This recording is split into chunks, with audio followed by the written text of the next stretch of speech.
C'est une...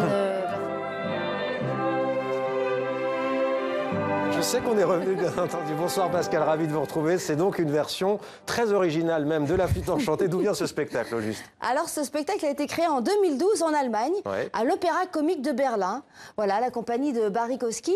Alors, c'est un habitué des spectacles avec de la vidéo, des choses très modernes. Mais alors, il s'était jamais attaqué à un opéra. Et quel opéra? La Flûte enchantée de Mozart. Alors, vous imaginez bien que derrière ces images magiques et féeriques, il y a un travail de titan. Alors, nous avons envoyé Camille Bourg et Virgile Tron dans les coulisses. Regardez les coulisses. C'est la première fois que la compagnie de l'Opéra Comique de Berlin présente La Flûte enchantée à Paris. Tous les soirs, avant de monter sur scène, les artistes passent plusieurs heures en salle de maquillage. Un univers très différent de celui de l'époque de Wolfgang Amadeus Mozart. L'univers est fortement lié au cinéma muet du début du XXe siècle. Ce n'est pas seulement le style des films et des animations, mais aussi le traitement des personnages.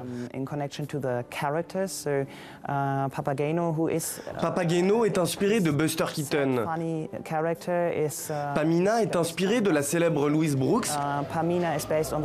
Et Monastos ressemble à Nosferatu. Hab Mitleid, verschone mich.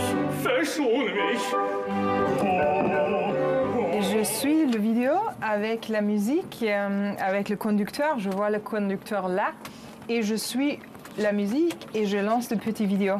L'image qu'on voit maintenant, c'est la Reine de la Nuit pour sa fameuse aria. Et moi, je vais bouger ses bras, ses jambes. Et c'est ça qu'on voit. Alors, tous les mouvements qu'on voit sur scène sont faits par vidéo. Alors, sont faits par moi.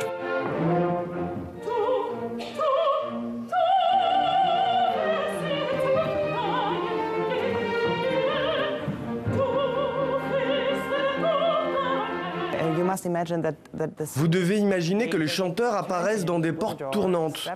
Ils sont attachés à un mur, debout à 3 mètres du sol. Ils ne voient pas le film du tout.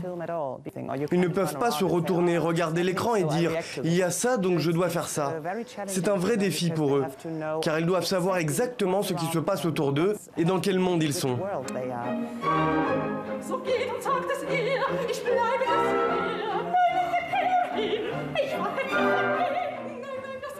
Un petit pied, peut-être. Alors oui, Pascal. ils ont fait une tournée mondiale. Vous étiez bercé par la musique. Oui, tout à fait, j'étais dedans.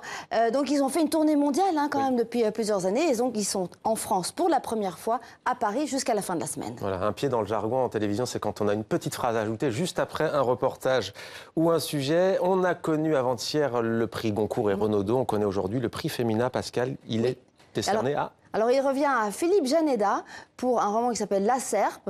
650 pages chez Julliard qui raconte une enquête, d'abord un meurtre et puis une enquête sur ce triple meurtre qui a lieu en Dordogne en 1941. Alors comme vous le savez, le prix Femina, c'est un jury exclusivement féminin et les débats ont apparemment été très houleux, très longs. Il y a eu 5 tours de vote. La deuxième position revient à Véronique Olmy avec Bakita qui a, il y a 2 jours, raté de peu aussi le Goncourt. Alors je vous propose d'écouter l'annonce du prix, les résultats des votes et la réaction du vainqueur. Le prix Femina 2017 a été attribué à Philippe Janeda pour La Serpe aux éditions Julliard. Au 5e tour, par 6 voix contre 4 à Véronique Olmy. Miguel Bonnefoy a aussi obtenu des voix. J'ai l'impression que c'est pas mérité et j'ai l'impression qu'elles me font un cadeau, ce qui est vrai, mais bon, j'espère que si elles ont voté, c'est qu'elles ont été touchées par ce livre qui pourtant n'est pas féminin du tout a priori.